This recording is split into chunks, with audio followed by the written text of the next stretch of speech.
Hello, ગપસપીટ શેઠજીના mini બ્લોગમાં તમારા બધાનું સ્વાગત છે. ઠાકોરજીના આશીર્વાદ લઈને દૂધ નાસ્તો કરીને આપણે નીકળી ગયા છીએ શોપ પર જવા માટે. શોપ પર આવીને શેઠની પહેલી નિશાની એટલે કે સાફ સફાઈ ચાલુ કરી, ત્યારબાદ લક્ષ્મીજીને દીવો કરી દુકાનના બધા સ્ટોકના અગરબત્તીનો ધૂપ આપી દીધો. આજનું ઓનલાઈનનું કામ તો આપણા જુનિયર શેઠજીએ લઈ લીધું હતું, એટલે આપણે પણ નીકળી ગયા છીએ કાલના ખાલી થયેલા સ્ટોકને રીસ્ટોક કરવા માટે ઉપર આપણા ગોડાઉનમાં.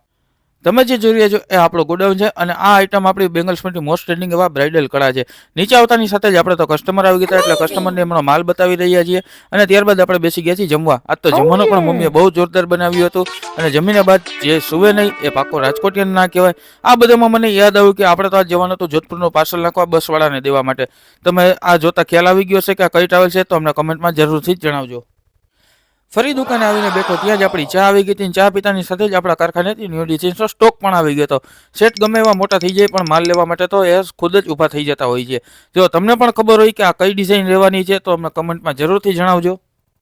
આ બધા કામમાં આપણી સાંજ પડી ગઈ ને સાંજ પડતા જ યાદ આવ્યું કે આપણે તો આજના નવા કસ્ટમરનું પાર્સલ કરવાનું જ બાકી રહી ગયું છે. આજના આપણા નવા કસ્ટમર હારીજના રહેવાના છે અને તેમને આજે ઓર્ડર કરેલો છે ન્યાસા ચોળી, સંગમ ચોળી, પ્રભાવ ચોળી. બસ તો આજે એમનું આ પાર્સલ કરતાની સાથે જ આપણો દિવસ અહીં પૂરો થાય છે. જો તમને આ ગપસપીટ શેઠજીનો બ્લોગ સારો લાગ્યો હોય તો અમને કોમેન્ટમાં જરૂરથી જણાવજો. તેમજ અમારી આ રીલને લાઇક, શેર અને અમારા પેજને ફોલો જરૂર કરજો.